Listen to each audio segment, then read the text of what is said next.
Benjamin Cook, recording video response for LED 525, Case Study 4.2 Robin Hood Foundation.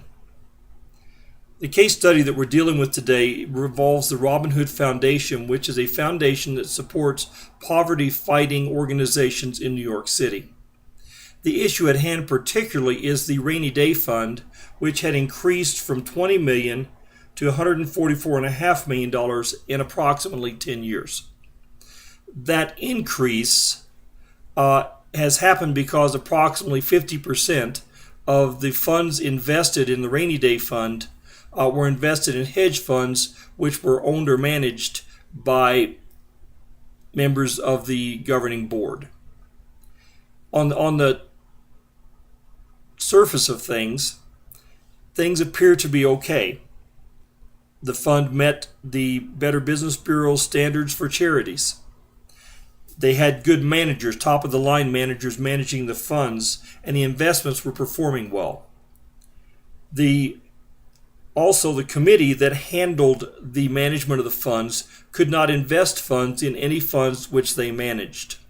The management fees were standard for the industry, and on the surface, everything looked okay. The questions arise in a perceived conflict of interest on behalf of the governing board.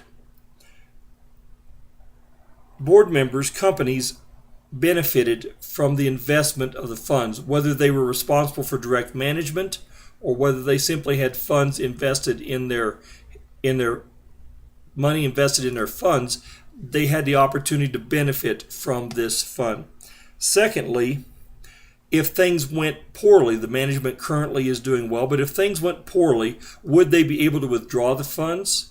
Could they fire the hedge fund manager? Could they go in a different direction, or would they feel influenced not to because of the potential loss to their own companies? Conflict of interest is independent of impropriety. It doesn't have to be illegal or unethical to have a conflict of interest. It just means that one interest may influence the actions you take on behalf of a competing interest. So conflict of interests are best dealt with ahead of time, to see them before they happen, so that the temptation to impropriety does not occur and that loss does not happen. The board of directors is primarily responsible for oversight of the corporation, to keep it on task and on mission, as well as to deal with the fiduciary management responsibilities.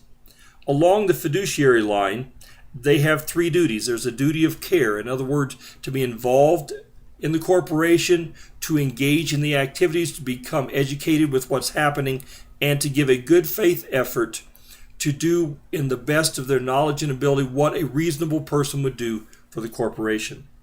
They also have a duty of obedience, and that is to be faithful to pursue organizational goals, as well as to follow organizational governmental documents. One question in regard to this duty of obedience, and that is it the goal of a non-profit supportive organization fighting poverty to amass $144 million? Or could some of those funds be pulled out of the Rainy Day Fund and actually be put into the mission of the organization? The third duty that is there is the duty of loyalty, and that is there to act on behalf of the organization and not on behalf of an individual interest. This is where I see the primary area of conflict of interest, and that is any change in this Rainy Day Fund could come to the detriment of the individuals.